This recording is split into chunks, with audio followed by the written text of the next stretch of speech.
What is up, everybody? This is episode 103 of the Standing Aid podcast. Kind of like I would say, an epilogue to our episode 102. This was kind of like unplanned for today, but per Courtney's suggestion, we have to do it. This is I called it an emergency meeting. Emergency meeting, guys. Emergency meeting, ladies and gentlemen. So this is the Haney. This is the Garcia versus Haney fight review. The VADA remix, as I like to title it. But we've read the stories. So let's go straight to it. VADA sent a letter to the Golden Boy Promotions that they found two positive findings of a banned substance known as let me look at Ostarine. Hopefully I pronounce it right. They're from urine samples collected on the 19th and the 20th, both instances before the fight, and they weren't available to be reviewed until after. So hence we're knowing this. That's why we're knowing this late in this juncture. So unless Ryan Garcia requests a B sample and that B sample turns out to be in his favor, he risks his majority decision win to be changed from that to a no contest. So let's get straight to it. Tiffany, your reaction and your reaction to all this madness as far as Ryan Garcia being categorically found to be testing positive for this substance. Go ahead, Tiffany. Thank you, Aaron. So I guess my first reaction was it didn't really shock me that could happen, just based on his behavior. But I'm not just going to automatically just say he's guilty. Right now it's just alleged. But from what I've been told, if it tests positive on that A sample, it's about a 90% chance and possibility that B sample is going to also come back positive as well. And that's a shame for him. Like he just blew up his own career if he did that. And secondly, it's just like, I don't know. I mean, I guess I was like really shocked that they would go to that length. Then it's kind of like add to the mania of what happened in this whole fight camp, the reason why he wasn't working out, the reason why we got all those crazy antics, him coming in overweight, him going to the bar. It kind of all makes sense. And then I kept telling people, I don't know, did you guys watch that final presser? And he's up there, like every time he's up there punching his knuckles, doing stuff like that. And then he's like, I'm strong. Like, dude, what the fuck is wrong with you? So then it's like, oh my God, now it makes sense. He's positive. But like I said, Alicia Baumgartner, whatever she did, she vindicated herself. Maybe he can do that. From what I heard at the Canelo Alvarez weigh-in, he is exercising his right to get that B sample tested. So I guess I don't know. I'm hoping for Devin Haney, maybe they'll give him some mental, help him reel himself back in, because that could have really been, devastating to his career. Maybe it's true. I don't know. It doesn't shock me. And as you said, having your B sample, having that result being in the fighter's favor is really rare, and we're just gonna have to see. And also, just to pull up the screenshot, this is from Mike Coppinger's report on this news story. Just give me a few moments.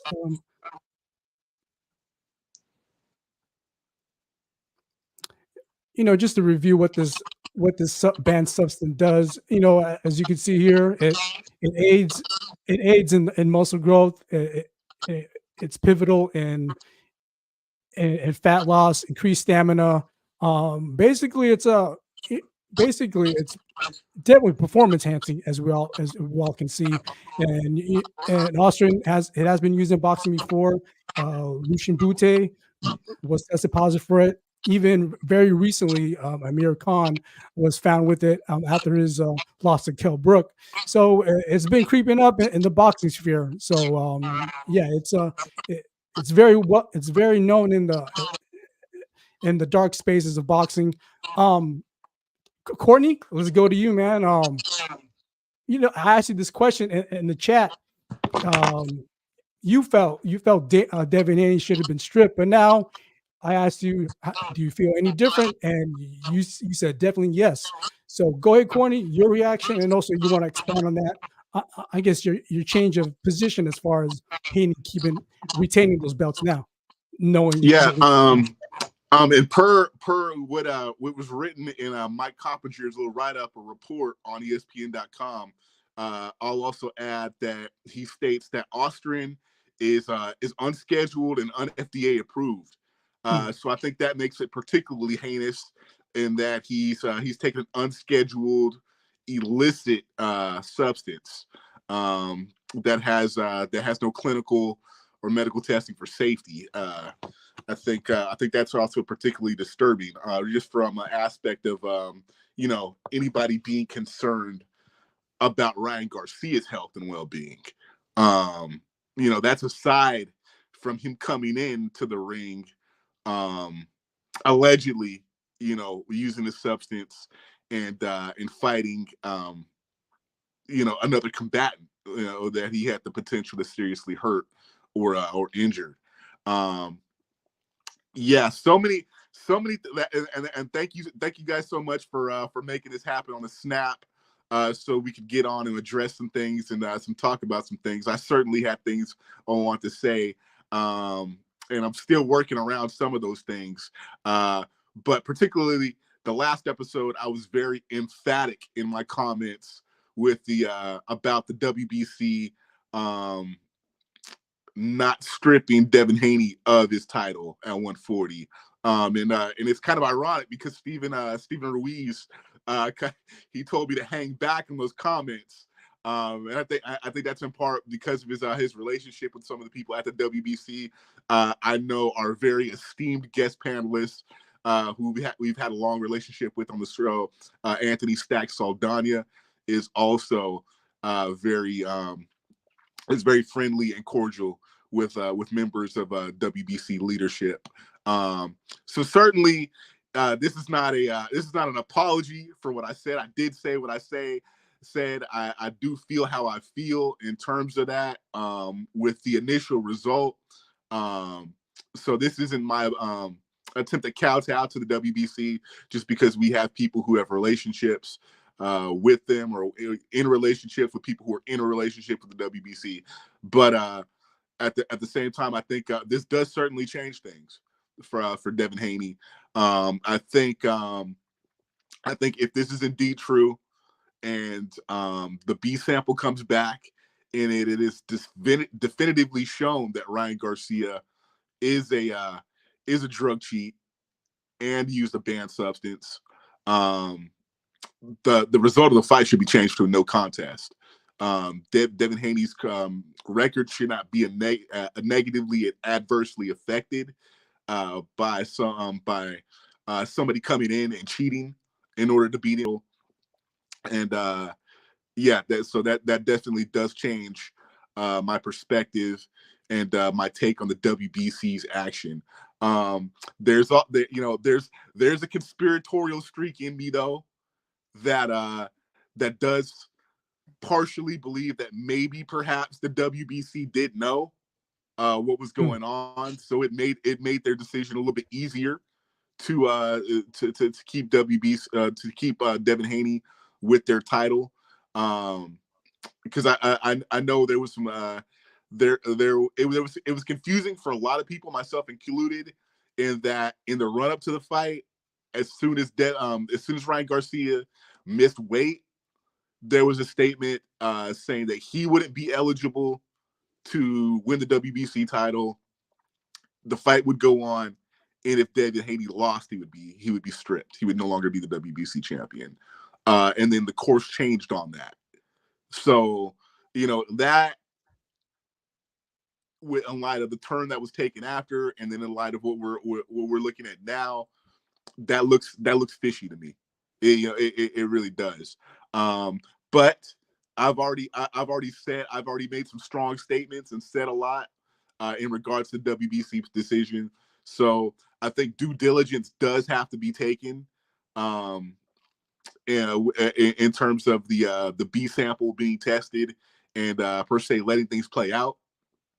But like I said, right now it's it's allegedly, but if Ryan Garcia has indeed gone into that ring, having knowingly ingested a banned substance, that's that's a big stain on boxing, because this fight was so huge, you know, Yeah. and it was so talked about, and there were so many eyes on it. And with Ryan Garcia, with him drawing a fan base and a demographic that doesn't usually watch fights or doesn't watch boxing, but that they were tuned in, and because of that, so many people who are outside of the hardcore boxing fan base had takes, had views, um, and basically contributed, whether it be monetarily, whether it be opinion wise, to the culture of boxing. I think that's significant. I mean, come on, the guy is bringing 12 million people who follow him on Instagram into the boxing sphere, and and that's a good thing. That that adds. But you know, them bringing that many eyes of people who don't normally watch boxing, and then if this turns out to be true, that spins the narrative to so many negative things and so many negative connotations that boxing already deals with. Whenever there's a decision people don't like, the judges are dirty. When these things come up, well, all these guys are getting into the ring dirty. So I just think it's a spotlight that boxing does not need, and is particularly detrimental at the moment, and that's really saddening, that's really angering, and that's really disappointing if this turns out to be indeed true. And then on the tail end of that, what I will say though, as far as Devin Haney, and because he's made various statements in light of what's transpired, I told Scott, shout out to Scott No Rules, Mosley and Antoine Wilkes, who both asked my take on what's occurred and what's gone down. And I told them this because I know that they're heavily in Devin Haney's corner. And as I said on the original broadcast, that I'm not out here to disparage Devin Haney because he took an L. I just was not firmly entrenched in the belief that he is who many of his fan base claim he is.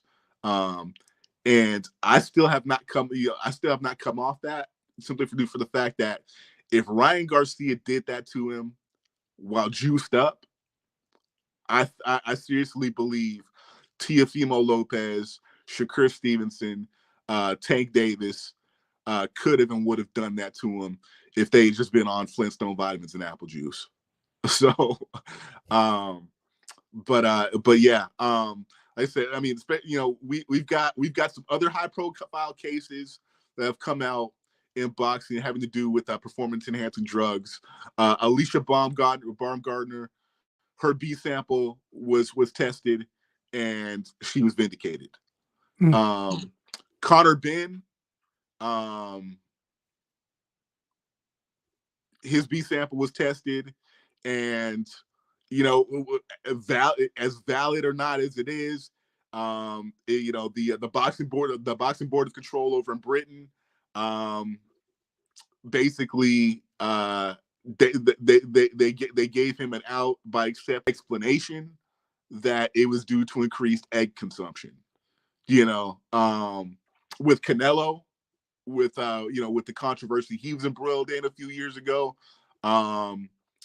VADA basically, or the commission in Nevada basically blessed his explanation that it was inadvertent because of the clenbuterol with the system was attributed to contaminated beef.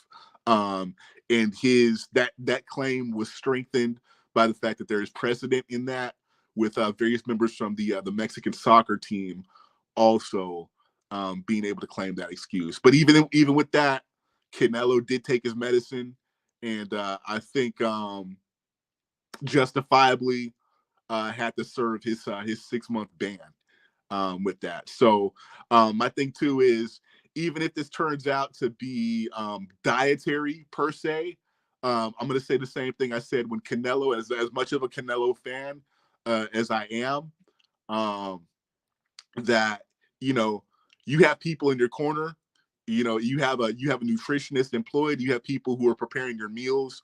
If it's dietary, if it's inadvertent, there still needs to be some type of corrective action, because you ultimately are responsible for knowing what you are ingesting and what you are putting into your body. Right. And if that can adversely affect you, or that can unnecessarily give you an unnecessary advantage, or that can endanger your opponent. You know, no matter how we feel about these boxers, because a lot of times, as boxing fans, more oftentimes than not, people have a negative connotation about a boxer just because they don't like them for on a personality basis or whatnot.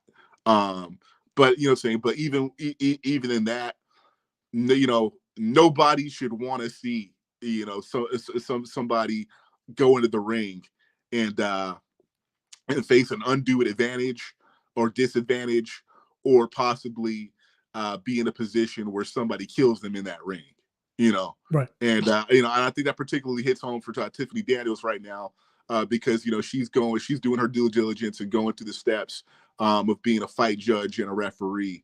And so I think she sees that firsthand as well. And you know, what's come out is particularly disturbing, and that's why she was also emphatic about getting on here and expressing her views as well. But yeah, if he did it, it's one of those things where Ryan Garcia, he played all of us. I think hindsight is always 20/20, as Tiffany Daniels was saying. His behavior in the promotion, in the run up, was highly indicative of someone who is ingesting performance enhancing drugs, particularly steroids. You know, I think it looks like one of those things where he was ingesting steroids and not being properly advised on how to take them, or how to cycle them, or whatnot, or however it's done. And that's why we saw these emotional mood swings, these very off the wall behaviors and statements. His decision not to get back on the scale after he was nearly 3 pounds over. That's, you know, it's just crazy. It really is.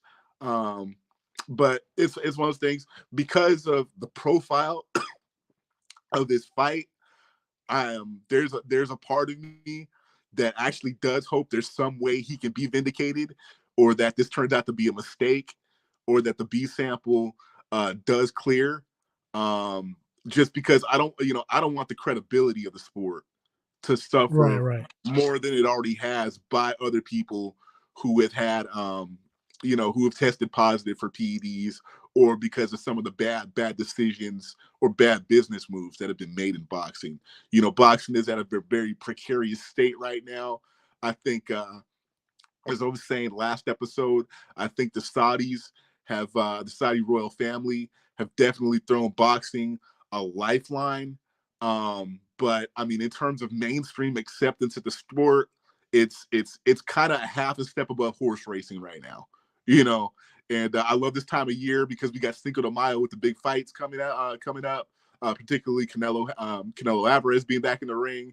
But we also got the Kentucky Derby, you know. Mhm. And I'm a moderate horse racing fan, and I love that, you know, a sport that is kind of dying on the vine kind of gets a lifeline or some attention, and it's coupled with, you know, my favorite sport, boxing. But it's also sad to see, you know, that boxing is waning in influence and waning in the attention paid to it by the public. And you know, when these things come about, it certainly hinders more than it helps. So I'm hoping, for credibility's sake of boxing, that this can be cleared up and that Ryan Garcia can be vindicated. But if history serves us well, it's not looking good for the team, y'all. You know, saying it's bigger than Ryan Garcia. It's bigger than Devin Haney losing his O potentially. It's bigger than the WBC making a unpopular decision by choosing to keep him installed as their champion. It's about the credibility and the future health of the sport. And I'm just hoping that can be regained or vindicated or reclaimed somewhere along the way. Before this whole Ostarine news story came about, putting that aside, before that news even broke, we kind of forgiven Haney with the theatrics building up to the fight, and also him being 3 pounds overweight. We basically forgiven him for that. He paid the dues, and basically the storyline that we all adhered to was that Ryan Garcia, at his most comfortable weight, beats Haney because he's more talented, given the condition that he's coming in at a weight that he's comfortable with, and we saw that. Now the fact that you bring in this substance into the equation, the fact that he may have added that luxurious element into it, that brings a whole new perspective to it, unfortunately. So we'll just have to see if that B sample clears in his favor or not. One last question for both of you, Tiffany and Courtney. What do you guys say to the Ryan faithful who've been playing, I guess, mental gymnastics in the social media discussions, saying that, oh, regardless if you used enhancements or not, it was so the performance by Ryan Garcia was so definitive that he would have beaten him with or without it. Tiffany, your reaction to those fans, those sect of fans of Ryan Garcia, your thoughts on that? I don't even have to search social media to get that type of mental gymnastics you're talking about, because my nephew is the biggest Ryan Garcia fan, and as soon as he won, you know, he was blowing my phone up. So we've been kind of going at it since then. So, you know, I had to shove it in his face, but in his mindset, he felt like, you know, no matter what, Ryan would win. And to some degree, I didn't like the way Haney performed either, honestly. If I'm gonna be honest with you, I don't know. And I kind of felt like maybe, you know, if this is true and he had these enhancing performing drugs, Haney got hit in that first round, and I felt like that just fucked him up for the rest of the fight. Like, he didn't have no answer. His corner didn't have an answer. And I couldn't even hear the fight. I was at a bar and I couldn't see it. But when I seen that happened, it seemed like he never recovered. He was getting hit with the same shot over and over and over. And it's like, what is going on right now? Like, he just lost his entire boxing IQ. No adjustments from Haney. Yeah. With one shot, he got hurt and he never recovered. So I'm almost to the point where I felt like I'm almost on the fence with the Ryan Garcia fans. It almost had me feeling like, yeah, he kind of lost the fight. But what I try to explain to people is I gave Devin Haney a bunch of middle rounds. So when you talk to people on the internet, when they never been a judge, when they never done this, and this is what I do in my free time volunteering, I'm like, you have to go round by round. You cannot judge a fight based on how you think it's going to end up. You have to go by the points. You have to score round by round. Now, if the judges are scoring round by round, it could be a potentially close fight. If he never got knocked down, would Devin Haney have won? It's possible. It's a possibility if he never got knocked down, because he won a bunch of rounds, but he lost some rounds and he got knocked down. So you have to go round for round. And that's what I was trying to explain to people, because they're like, oh, the judges are corrupt. They're not. They're not corrupt. Some people are, but overall, if they're scoring how they're supposed to score, it could have been a lot closer than what. I didn't have it as a draw. I didn't have it as 112. But then again, what other people have to understand is when you watch it on TV, it's things that you can see that a judge ringside cannot see. There's so many different factors when you're sitting ringside. The referee is in your way. sometimes I wear earplugs because the people that's if I'm next to the blue corner or the red corner, I can hear the teams. And you don't want to be influenced by those types of things, right? So you can't, it's certain things you can't see. You can't score something you can't see. If a fighter's back is put to me and I can't see him getting hit or I can't see him landing shots, I can't give him that. And some of those, if we're being honest, we're looking at some of them rounds and I was begging for somebody to throw a punch, begging for somebody to have some action just so I can score the round. But like I said, on TV, it's completely different. And I always tell people like, hey man, listen, we need amateur boxing referees. We need judges. If you feel that confident in your ability as a judge, go be a judge. Then you will have that type of mentality. It'll be a little different. Then you have a different perspective. But overall, like I said, I kind of felt that way. He got hurt and he never recovered. That's just me watching it on TV. But if I was sitting ringside, I don't know what I would have done. I'm never going to bash a judge and be like, oh, you did it terrible. I'm never going to do that because I'm not sure what they saw that I didn't see. And that's just my opinion. Right. You know, go ahead, Courtney. I'm sorry, go ahead. No, I was going to go to you anyway, Courtney, but go ahead. Yeah, I'll throw this in there too, because there is there's a continual narrative in boxing when people don't like a decision that judges are corrupt. And also because of, 12 million casuals that Ryan Garcia brings to the conversation, and I think that there might be many who are tuned into this right now. I'll reiterate something about judging in boxing, in the statement that judges are corrupt. There has not been an instance of a documented case of a judge being paid off since the late 80s, and perhaps even further back than that. So, the whole romantic mafioso notion that judges are paid off in boxing, it just doesn't really fit. It doesn't really fit, because it has been so long since we've had a documented case where there has been any evidence found that a fight was swayed because a judge was paid off or given some type of extra compensation or whatever. And even in that case, or in those cases, they weren't high-level championship fights. Tiffany Daniels will tell you better than everybody else, as far as the business and the administration of boxing and how regulated the entity is. And then, and that's at the amateur level, if we're looking at, a professional fight, and as much public money, goes into staging those events. That's why there's state sanctioned agencies that regulate boxing in jurisdictions in the country and around the world. If you look at Britain nationally with the British Boxing Board of Control, there are a lot of levers and safeguards that go into making sure that that boxing is administered and officiated and judged fairly. So I think that notion, I think that connotation, it's very much off base and unfair, and basically a flight of fancy. I've railed against decisions before, and judges and referees, and that's just barely based on incompetence, or officials just not having their best days.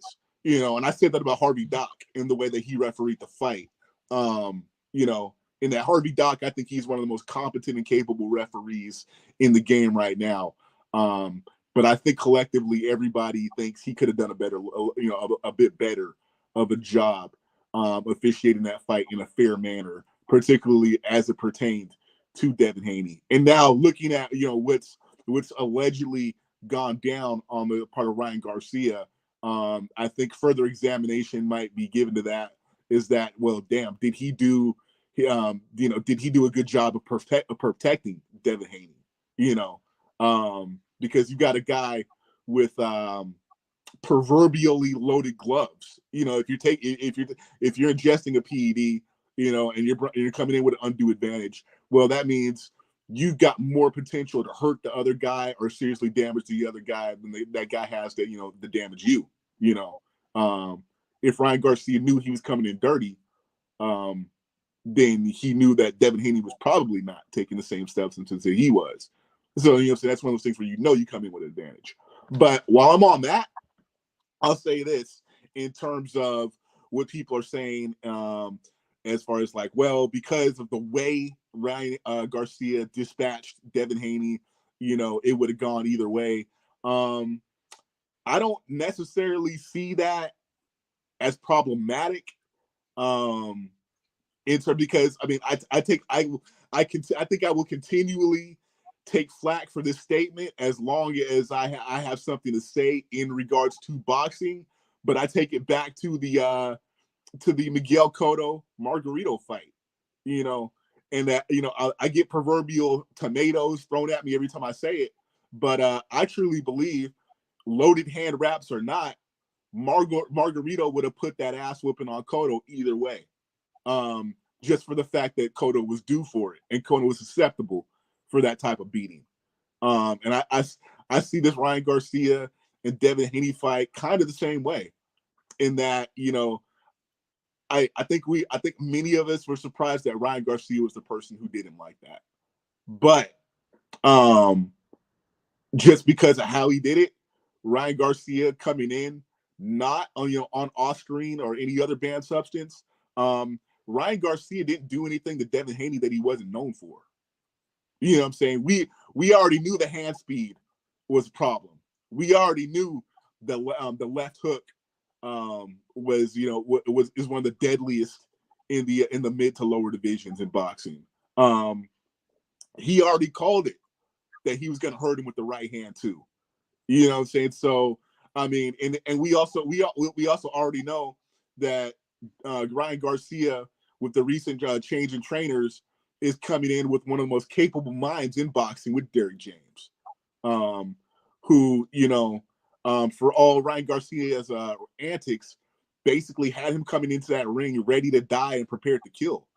You know, so, you know, when you factor in all those things, you know, Ostarine, any other PED or not, you know, Ryan Garcia did what he did. So, and, you know, and if he didn't do it, like I said, one of the big three at 135, 140 was going to do the same thing, whether it was Shakur, whether it's Teofimo, or whether it's Tank, you know. So, I just, like I said earlier, I don't think Devin Haney can be fully absolved in this, Right. in the result of this fight.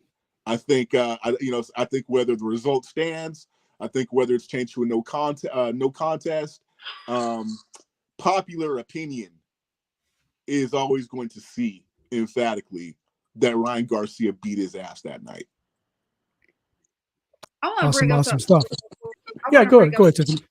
Now, I haven't seen. I know they were 3-3 in the amateurs. I didn't see any of those amateur fights. I didn't go back in the archives or do anything. But something people keep bringing up is, oh, he should have known because Devin got 8 count against Ryan Garcia.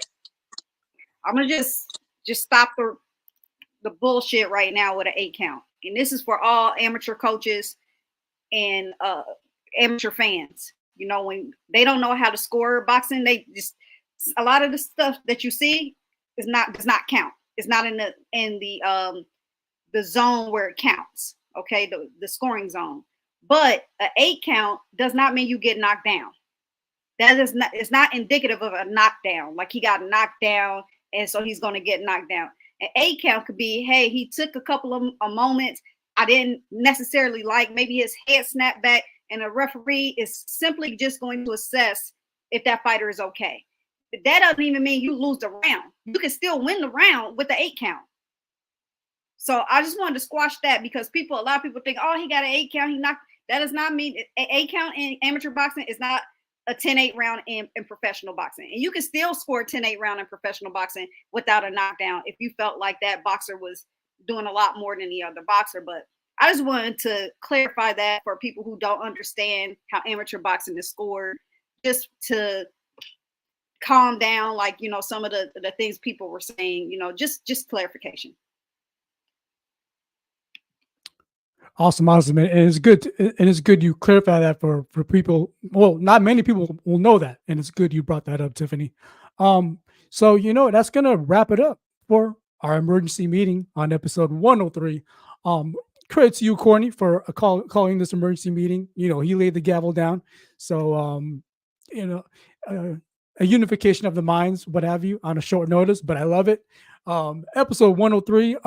Any last closing words, thoughts? Let's go to you, Tiffany. Any shout outs, closeouts you want to give out? Go ahead, Tiffany. Shout out to Ohio Runs Boxing. Shout out to Real Deal Boxing and Boom Boxing. They're having shows, amateur shows this weekend. Cincinnati show up for the kids. They're trying to go to Junior Olympics. So we need everybody to show up and help pay for that. Secondly, I know I had told Aaron, I've been telling him this. I said, hey, end of the year, I'm going to be a professional judge. I applied for my license 2 days ago. I will be judging my first professional bout next Saturday for the state of Kentucky. So now Kentucky runs boxing. Let's get it. Let's get it. Let's go. I got Kentucky. And then I'm going to move to Ohio, and then I'm going to try to do the WBC, and we'll see what happens. I know you're against the WBC, but it's going to take me some years to get to the WBC. But I just wanted to let you know that, yeah, I got fast track. It just happens to just being around the right people at the right time and put finesse on that, So now I don't have a sound clap effect in the stream, so I'm going to provide it. I'll share my certificate when they finally. I got to go through like a background check and all that stuff. But when I get the certificate, I'll put it in chat. Awesome. Well, obviously, we're very happy for your accelerated path to professional refereeing, doing big things. You heard here first from judge. I am not touching referee. No, judge. I'm sorry. I'm gonna be a judge. I'm tired today. I know Steven keeps saying that. I can be a referee if I want to, but man, those kids, especially the amateur level, they're so quick. I'm not trying to get hit. I'm not trying to get beat up by one of these little kids. I feel that. And Courtney, the Burt Brown Sugar. Any last words, closeouts, shout outs you want to give out? Go ahead, Courtney. Well, definitely in light of that, congratulations again. Are definitely in order to Miss Tiffany Daniels. We call her the first lady of boxing on this show for many reasons. Above all else, her unique insights and perspective in the sport. But definitely that adds another layer to it. And we are so proud of you, Tiffany. And I know so many of our viewers are as well. And also congratulations. We talked about your daughter having prom last weekend. Congratulations to her on that, and congratulations to you and to you both for getting to this stage of life where you're at right now. Before the show, you shared that your daughter was recently accepted to Ohio State University. That is certainly not a small accomplishment. Getting into a big state-sponsored university these days. So congratulations to you both on that. And I can see the pride of a proud parent just beaming on your face, especially what you have that you've done it on your own for all these years. And we just want to let you know that we love you and that we see you, Miss Daniels. And we are always in your corner. And thank you for being on our corner and joining the team. And particularly, yes, definitely shout out to Marcus Null in Ohio Runs Boxing. Definite shout out to our panelists who couldn't be here today. Stephen Ruiz, Tommy Buns, Tommy Rush Jr., Mike Gomes, our esteemed panelist emeritus Daniel Pena, and everybody else who collaborates with us from the different platforms, whether it be Anthony Stack Saldadia, whether it be Mr. Herrera, Sean Fitzgerald, and all those people, In Vivo, Just Boxing, all the people from, I like to call our expanded boxing megaverse, and our family of collaborators here on the show and in this sphere. We thank y'all, and above all else, we thank y'all for not only plugging in with us, but for making your fans our fans and allowing our fans to become your fans. And above all else, hey, Aaron, the man on the boards, the man who brings the magic and makes this happen. I may have called this emergency meeting, but I probably would have just been on Facebook Live or Instagram Live if it hadn't been for you, providing the technical know-how. Everybody knows I have a lot of shit to say about boxing, but as far as being technically inclined or techie or anything like that, I'm saying, hey, it's easy to see I'm still on my phone. You know what I'm saying? So thank you for taking time out of your busy schedule, with the things that you're trying to do to advance your situation and your life, and just trying to live, man, and get money. But you took the time out to bring this flat platform on your Friday, when you could be doing so many other things. So that's not small, that's huge, man. And we love you for that, bro. Thank you, Courtney, and thank you, Tiffany. And also, for the sake of clarification on this episode, just to correct what I said, congrats to Tiffany again on her accelerated progress to becoming a professional judge. Boxing judge, yeah. Thank you. Denise Ward, sometimes I get those two roles mixed up. My casualness kicks in. You're an official on the amateur level. You can do once you're certified, you can be a judge. You can work the glove table. You could be a clerk. You could be a referee. I just choose. You can do the timekeeper. You can do all this stuff. I just choose not to get in the ring with the kids. I do everything on the outside. I like to judge and do all the other stuff. But I've been practicing with Rashid Warren at his gym. I practice down there with their kids, but I'm too nervous. Awesome, I'm not gonna have me out here like wasn't it Tony Weeks stopping fights? No, I'm not doing that. You don't want to be drenched in blood like he was. No. You're not about to trash me. And Tiffany, I'm gonna put you on the spot. Because of your unique relationship with Rashid Warren, let him know if he ever needs a platform, if he ever wants to get on the air and rock with us, he is more than welcome to do so. We would love and be honored to have him. I can get him. I can get him on here. I can get Duke Reagan if you like Duke Reagan. Hey, let him know. We'll take all comers. I got the hottest coach in USA boxing, Kevin Benford. If you want to talk to them, just let me know. I got you guys. I'll get them on there easily. We appreciate that love. Yeah, we need to show love to the Midwest section of United States boxing for sure. Because all due respect to Cali, as everyone's been noticing, we've been highly invested inadvertently with the West Coast, but now we're trying to we're trying to mix it up now. And Midwest. Well, hey, let's do it very soon, very shortly. So. Also, shout out to in the chat, Denise Ward's very close friends with NVivo podcast. Thank you for showing up on this emergency podcast. Shout out to you and being interacting with us in the comments. So that's going to be it for episode 103, the remix, the VADA remix version to Haney versus Garcia fight reaction. I'm Aaron Soria from Los Angeles. With me, the First Lady of Boxing, Tiffany Daniels, Courtney, the Burt Brown Sugar, the boxing encyclopedia of our panel. And from all of us to all of you, hope you guys enjoy the rest of your day. Signing out, guys. Peace.